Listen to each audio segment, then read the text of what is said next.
సాయిరామ్. సమర్థ సద్గురు సాయినాథ్ మహారాజ్ కి జై.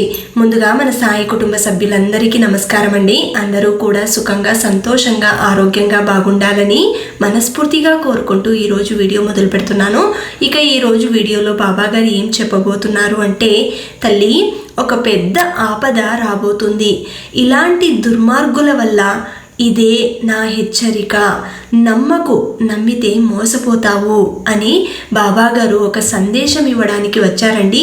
ఈరోజు ఒక అద్భుతమైనటువంటి సందేశం, మనకు తెలియని ఏదో ఒక రహస్యాన్ని బాబాగారు చెప్పబోతున్నారు. ఆపదలు ఎలా సంభవిస్తాయో ఎవ్వరూ ఊహించలేరు. అలాగే దుర్మార్గులు కూడా మన చుట్టూ ఉన్న వారిని పసిగట్టలేము. కాబట్టి అలాంటి వారి నుండి ఆ భగవంతుడే మనల్ని రక్షిస్తూ ఉంటాడు. అలాంటి దుర్మార్గులు మన చుట్టూ ఉన్నప్పుడు ఒక్కొక్కసారి మనకు తెలియకుండానే మోసపోతూ ఉంటాం. కాబట్టి ఈరోజు అలాంటి మోసాలు జరగకుండా ఎలా జాగ్రత్త పడాలో బాబాగారు ఈరోజు మనకు గొప్ప సందేశాన్ని ఒక చిన్న కథ రూపంలో తెలియపరుస్తున్నారండి. పూర్వం ఒక గ్రామం ఉండేది. ఆ గ్రామంలో శివనారాయణ అనే ఒక జ్యోతిష్యుడు ఉండేవాడు. అతను ఊరిలోని వారికే కాకుండా చుట్టుప్రక్కల గ్రామాల వారికి కూడా జ్యోతిష్యం చెబుతూ ఉండేవాడు.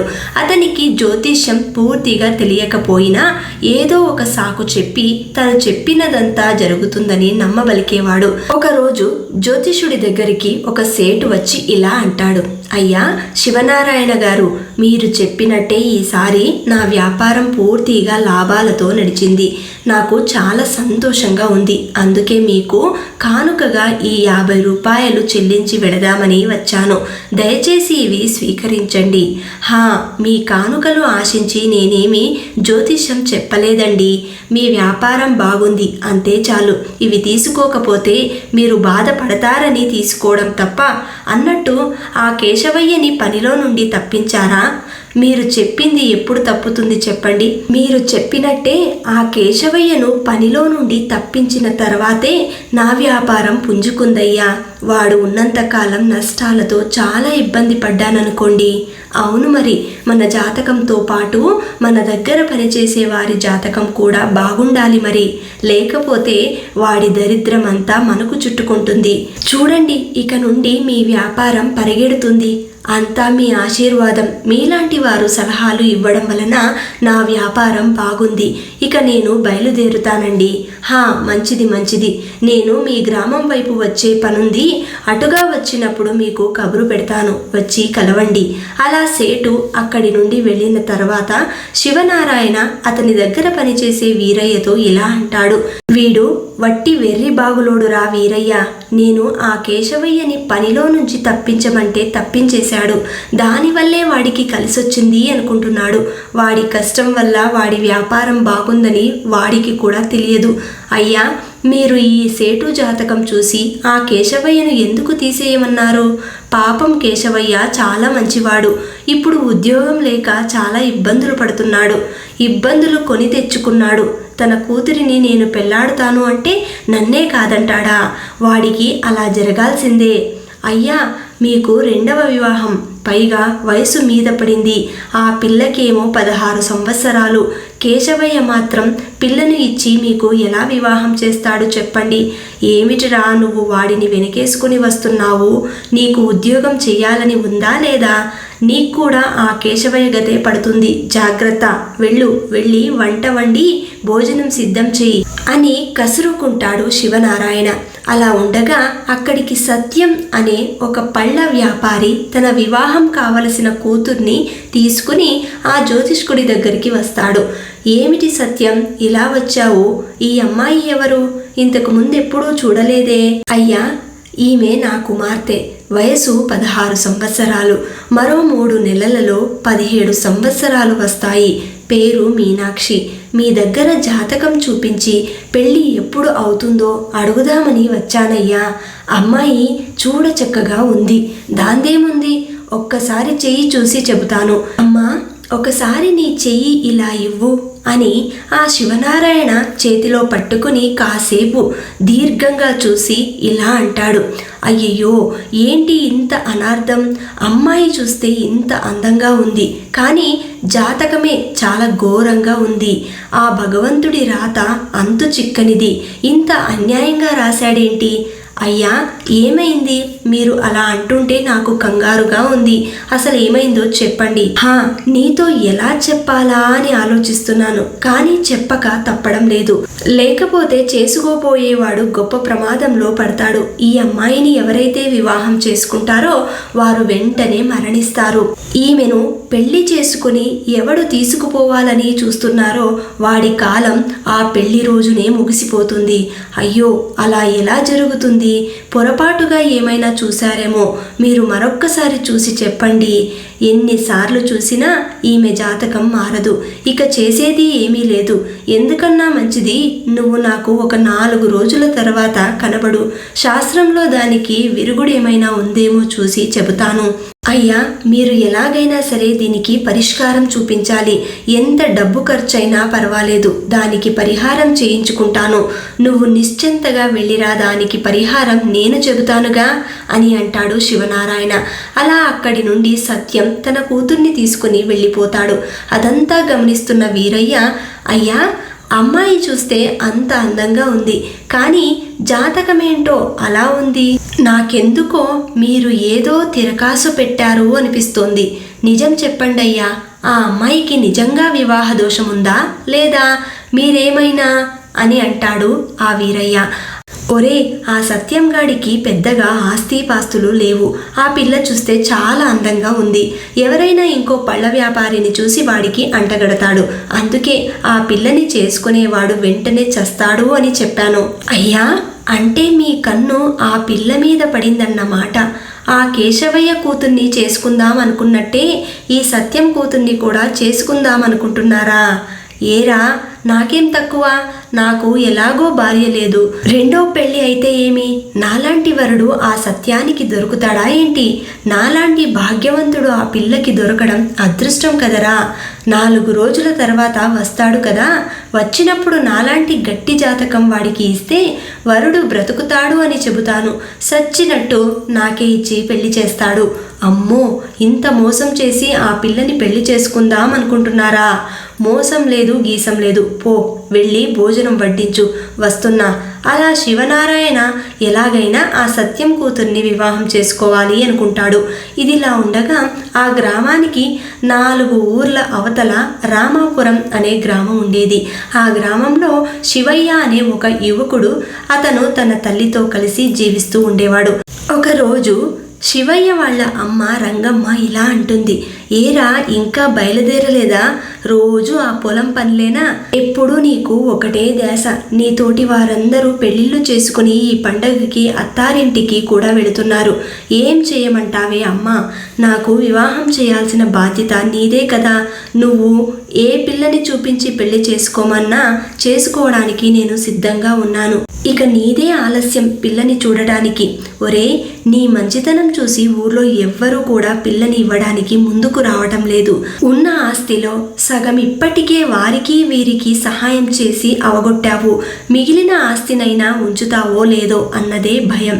అమ్మా, ఎవరైనా కష్టాలలో ఉంటే నేను చూడలేను. ఏదో నాకు తోచినంత సహాయం చేస్తూ ఉంటాను. దాంట్లో తప్పేముంది చెప్పు? మనకు ఇప్పుడున్న ఆస్తి ఏమైనా తక్కువ ఉందా? ఇంకా 2 తరాలు తిన్నా తరగని ఆస్తి ఉంది. ఇలా ఉన్నదంతా దానాలు చేసుకుంటూ పోతే 2 తరాల మాటేమో గాని రేపు నీ పెళ్ళాం పిల్లలకి తిండి పెట్టడానికి కూడా మిగలదు. ఆ పెళ్ళిళ్ళ పురోహితుడు కూడా నీకు సంబంధం చూడటం నా వల్ల కాదు అంటున్నాడు. నీ వల్ల కాకపోతే చెప్పు, నేనే ఏదో ఒక పిల్లని చూసి పెళ్లి చేసుకుంటాను. ఏం చేస్తావో నాకు తెలీదు. నువ్వు కూడా రేపు పండుగ నాటికి అత్తగారింటికి వెళ్ళాలి. అదే నేను నిన్ను కోరుకునేది. సరే, నేను రేపే బయలుదేరి చుట్టుప్రక్కల ఉన్న ఊర్లలో తిరిగి వస్తా. నాకు నచ్చిన పిల్లని చేసుకుని నీకు కోడలిగా తీసుకుని వస్తా. సరేనా అమ్మా? ఇంకా నువ్వు బాధపడకుండా ప్రశాంతంగా ఉండు. అలా మరుసటి రోజు ఉదయం శివయ్య తల్లికి పిల్లని వెతకడానికి అని అబద్ధం చెప్పి అలా పట్నం వెళ్ళి 4 రోజులు ఉండి వద్దామని బయలుదేరి వెళతాడు. అలా వెళుతూ ఉండగా, అబ్బా చాలా దూరం ప్రయాణం చేసేశాను, బాగా ఆకలిగా ఉంది. అక్కడ ఎవరో పళ్ళ వ్యాపారి ఉన్నట్టున్నాడు, 2 పళ్ళు తింటే గాని ముందుకెళ్ళలేను. అలా పళ్ళ వ్యాపారి దగ్గరికి వెళ్ళి, పెద్దాయనా నాకు 2 పళ్ళు ఇవ్వు, బాగా ఆకలిగా ఉంది. బాబు ఇదిగో పళ్ళు, 50 పైసలు ఇవ్వవయ్యా. అలా శివయ్య డబ్బు చెల్లించుతూ ఉండగా వర్షం మొదలవుతుంది. అరే, ఈ వర్షం చూస్తుంటే పెద్దదయ్యేటట్టుందే. ఇప్పటికే సాయంత్రం అయిపోయింది. బాబు ఈ బుట్ట నా తల మీద పెట్టుకుంటా, కొంచెం సహాయం చేయవా? ఈ బుట్ట ఇంత బరువుగా ఉందేంటండి? నువ్వు చూస్తే అంత బలంగా లేవు. మీ ఇల్లు ఎక్కడో చెప్పండి, నేను ఈ బుట్టను తీసుకుని నీ వెంటే వస్తాను. త్వరగా వెళదాం, మళ్ళీ వర్షం ఎక్కువైతే ఇబ్బంది పడాలి. మా ఇల్లు ఇక్కడికి చాలా దూరం బాబు, నీకెందుకులే శ్రమ, నువ్వు వెళ్ళు. శ్రమేముంది లేండి, పైగా నాకు పెద్దగా పని కూడా లేదు.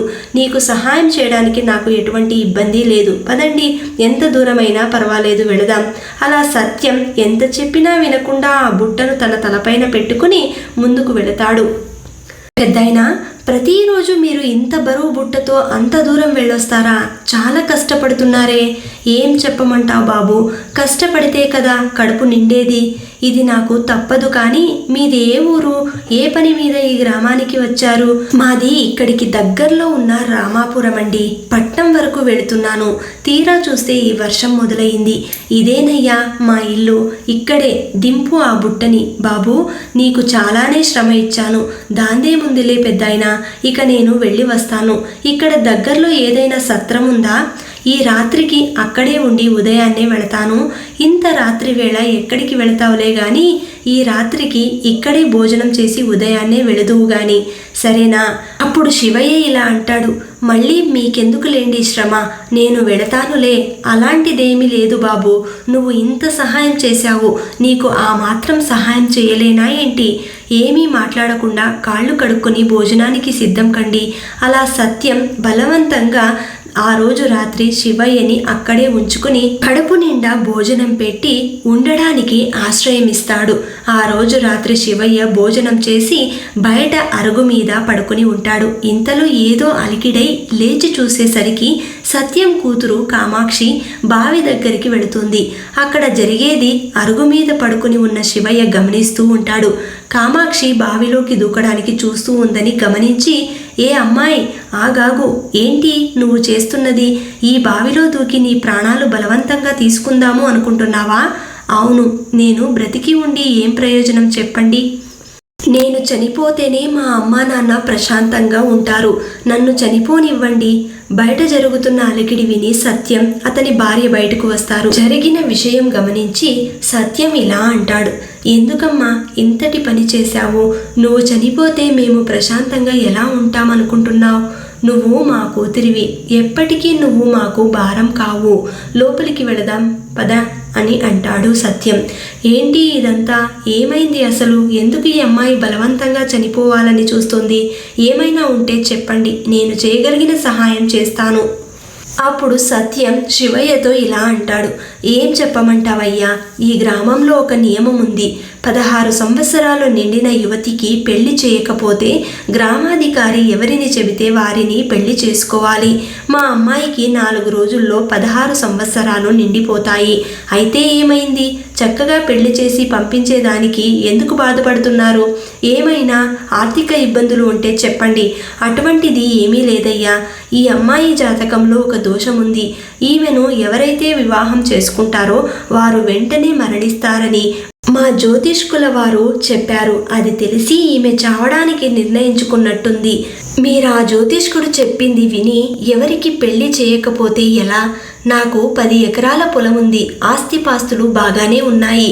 మీకు అభ్యంతరం లేకపోతే నేను ఈ అమ్మాయిని వివాహం చేసుకోవడానికి నాకు ఎటువంటి ఇబ్బంది లేదు. వద్దు వద్దు, నన్ను చేసుకోవడం వల్ల మీరు మరణిస్తారు. నేను ఎవరి చావుకి కారణం కాదలుచుకోలేదు. దయచేసి మీరు రేపు ఉదయం బయలుదేరి వెళ్ళిపోండి. చూడు పెద్దాయనా, నాకు ఇటువంటి వాటిపైన నమ్మకం లేదు. నీ నిర్ణయం ఏంటో చెప్పు. మీరు ఒప్పుకుంటే ఈ వారంలోనే పెళ్లి ముహూర్తం పెట్టుకుందాం. నాకు ఎటువంటి అభ్యంతరము లేదు బాబు. కానీ ఆ జ్యోతిష్కుడు చెప్పింది అవన్నీ మీరు పట్టించుకోకండి. వెంటనే ముహూర్తాలు పెట్టించండి. నేను వెళ్ళి మా అమ్మను తీసుకొస్తా. చాలా కృతజ్ఞతలయ్యా. ఇక ఈ జన్మలో నా కూతురి వివాహం చేయలేనేమో అనుకున్నాను. నువ్వు దేవుడిలా వచ్చావు. అలా వాళ్ళిద్దరి వివాహానికి 4 రోజుల తర్వాత ఒక ముహూర్తాన్ని నిర్ణయిస్తారు. శివయ్య తన అమ్మని తీసుకురావడానికి సొంత గ్రామానికి వెళతాడు. ఆ విషయం ఆ నోట ఈ నోట ఆ జ్యోతిష్కుడి దగ్గర పనిచేసే వీరయ్యకి కూడా తెలిసిపోతుంది. అయ్యగారు, మీకు ఒక చెడు వార్త చెప్పమంటారా వద్దా? చెప్పి తగలడు. వద్దు అంటే ఆగుతావా ఏంటి? త్వరగా చెప్పు. అదేనయ్యా, మీరు ఆ సత్యం కూతురైన కామాక్షిని పెళ్లి చేసుకుందామనుకున్నారు కదా. ఇక మీకు ఆ అవకాశం లేదు. మీరు చెప్పిన జ్యోతిష్యం పక్కన పెట్టి వాళ్ళు ఎవరో పెద్ద డబ్బున్న ఆసామికి ఇచ్చి పెళ్లి చేయాలని నిర్ణయించుకున్నారట. రేపో మాపో వివాహ పత్రిక కూడా మనకు అందుతుంది. ఏంట్రా నువ్వు చెప్పేది? చేసుకోబోయేవాడు చనిపోతాడు అని నేను చెప్పినా కూడా ఎంతో ధైర్యంతో వాళ్ళు పెళ్లి చేయడానికి నిర్ణయించారు. పైగా ఆ వివాహం జరిగితే నేను చెప్పింది తప్పైందని ఇక ఎవరూ నన్ను నమ్మటం మానేస్తారు. అయ్యా, అయినా మీరు చెప్పినవన్నీ జరిగాయా ఏంటి? ఇది తప్పయింది అనుకోవటానికి ముందు మీకు ఆ కామాక్షికి వివాహం అయిపోతుందని అన్న కసియే ఎక్కువగా ఉన్నట్టుంది. నువ్వు నోరు మూసుకుంటావా? అయినా ఆ వివాహం జరిగిన తర్వాత ఆ పెళ్లి కొడుకు ఎలా బ్రతికి ఉంటాడో నేను చూస్తాను కదా. అంటే ఆ పెళ్లి కొడుకుని చంపేస్తారా ఏంటి? వాడిని చంపితేనే కదరా నాకు కామాక్షికి పెళ్లి అయ్యేది.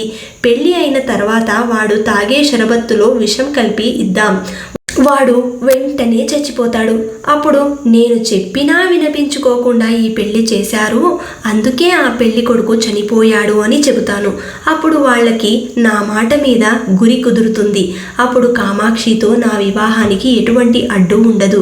అమ్మో, అయితే మీ పెళ్లి కోసం ఎదుటివారిని చంపడానికైనా సిద్ధపడ్డారన్నమాట. ఇదిగో ఈ విషయం ఎవరితోనైనా చెప్పావు అంటే నిన్ను కూడా ప్రాణాలతో వదలను. పక్కన రామాపురం అనే గ్రామం ఉందిరా. గజేంద్రుడు అని ఒక వ్యక్తి ఉంటాడు. వాడి దగ్గరికి వెళ్ళి నేను చెప్పాను అని చెప్పు. వాడు ఇంత విషమిస్తాడు. పట్టుకురా, వెళ్ళు, సరేనా? అలా శివనారాయణ చెప్పినట్టు వీరయ్య బయలుదేరి వెళతాడు. కానీ గజేంద్రుడి దగ్గరకు కాకుండా శివయ్య దగ్గరికి వెళతాడు వీరయ్య. ఇక వీరయ్య ద్వారా విషయమంతా తెలుసుకున్న శివయ్య, అయితే ఈ పన్నాగమంతా ఆ శివనారాయణదే అన్నమాట. దీనికి విరుగుడు నా దగ్గర ఉంది. నేను చెప్పినట్టు చెయ్యి, సరేనా? అయ్యా, అలా చేస్తే నా ఉద్యోగం పోతుంది. రేపు నా భార్య బిడ్డలకి ఏం సమాధానం చెప్పుకోమంటారు? నీ ఉద్యోగం వాడి దగ్గర కాకపోతే రేపటి నుంచి నా దగ్గర ఉద్యోగం చేస్తావు. కానీ నువ్వు కంగారు పడనవసరం లేదు. అమ్మయ్య, ఎప్పటి నుండో ఆ దుష్టుడి దుర్మార్గాలు చూడలేకపోతున్నాను. ఇన్నాళ్లకు నాకు విముక్తి కలిగిందయ్యా. మీరు చెప్పినట్టే చేస్తాను. వీరయ్య అక్కడి నుండి వెళ్ళిపోతాడు. మరుసటి రోజు శివయ్య తల్లితో కలిసి వివాహానికి సత్యం ఇంటికి చేరుకుంటాడు. ఈమెన నాకు కాబోయే కోడలు, చాలా అందంగా ఉంది. నా కొడుకు అన్ని వివరాలు చెప్పాడమ్మా. జాతకం లేదు, జ్యోతిష్కుడు లేడు. అవన్నీ ఒట్టి మాటలు. అవేమీ నువ్వు పట్టించుకోవద్దు. మీలాంటి వారింటికి మా అమ్మాయి వెళుతుంది అంటే నాకు చాలా సంతోషంగా ఉంది అంటాడు సత్యం. వివాహ ఏర్పాట్లన్నీ సిద్ధంగా ఉన్నాయి. రేపు ఈ పాటికి ఇద్దరు దంపతులుగా మారిపోతున్నారు. అలా మరుసటి రోజు వివాహ వేడుక మొదలవుతుంది. అక్కడికి అందరితో పాటు శివనారాయణ కూడా వస్తాడు. ఏరా వీరయ్య, నేను చెప్పిందంతా గుర్తుంది కదా. ఈ రోజు వాడు ఎలా బ్రతుకుతాడో నేను చూస్తాను. అంతా మీరు చెప్పినట్టుగా సిద్ధంగా ఉంచానయ్యా. నాకు కూడా చూడాలని ఉంది. మీరు చెప్పింది నిజమవుతుందో లేదో అనిపిస్తుంది అన్నట్టుగానే వీరయ్య అందరికీ షరబత్తు అందిస్తూ ఉంటాడు. శివయ్యతో పాటు శివనారాయణ కూడా షరబత్తు తీసుకుంటాడు. ఏరా, విషం కలిపిన ఆ షరబత్తు శివయ్యకిచ్చావా? మీరు చెప్పినట్టుగానే కలిపానయ్యా. మీరే చూస్తారుగా ఏం జరుగుతుందో. ఇంతలో శివనారాయణ కళ్ళు తిరిగి కింద పడిపోతాడు. అయ్యో, కామాక్షిని పెళ్లి చేసుకున్న తర్వాత పెళ్లి కొడుకు చనిపోతాడు అనుకుంటే ఇలా జ్యోతిష్యం చెప్పిన వారు పడిపోయారేంటి? కొంపదీసి ఈయన కాని చనిపోలేదు కదా అని శివయ్య అంటాడు. అయ్యా, నేను ఇంకా చనిపోలేదు. వెంటనే నన్ను వైద్యుడి దగ్గరికి తీసుకెళ్ళండి. ఇందులో ఏదో తిరకాసు ఉంది. ఏరా వీరయ్య, ఏం చేశావో చెప్పు. నా కడుపులో అంతా వికారంగా ఉందిరా. అయ్యా, మీరు చెప్పినట్టే షరబత్తులో విషం కలిపాను అయ్యా. కాకపోతే పెళ్లి కొడుకు తాగే దాంట్లో కాదయ్యా, మీరు తాగే షరబత్తులో విషం కలిపాను. ఇక మీరు ఎంతోసేపు బ్రతకరు. ఇప్పటికైనా నిజం చెప్పండి, అసలేం జరుగుతుందో. మిమ్మల్ని వెంటనే వైద్యుడి దగ్గరికి తీసుకెళ్తాను, లేకపోతే మీ ప్రాణాలు ఇక్కడే పోతాయి. ఎంత పని చేశావ్రా అయ్యా. నా బుద్ధి గడ్డి తిని ఆ కామాక్షిని నేనే వివాహం చేసుకోవాలని దుర్బుద్ధితో నేను ఆమె జాతకంలో దోషముంది అని చెప్పాను. నన్ను క్షమించండి. దయచేసి నన్ను వైద్యుడి దగ్గరికి తీసుకెళ్ళండి. చూడండి జ్యోతిషుల వారు, ఇప్పుడు తమ జాతకం బయటపడింది. మీరు దుర్బుద్ధితో వీళ్ళని మోసం చేయాలని చూశారు. వీరినే కాదు, మీరు ఎంతో మందిని మోసం చేశారు. ఇక మీరు బ్రతకడం కష్టం. అయ్యా, నేను చేసిన దానికి ఎంతో పశ్చాత్తాపడుతున్నాను.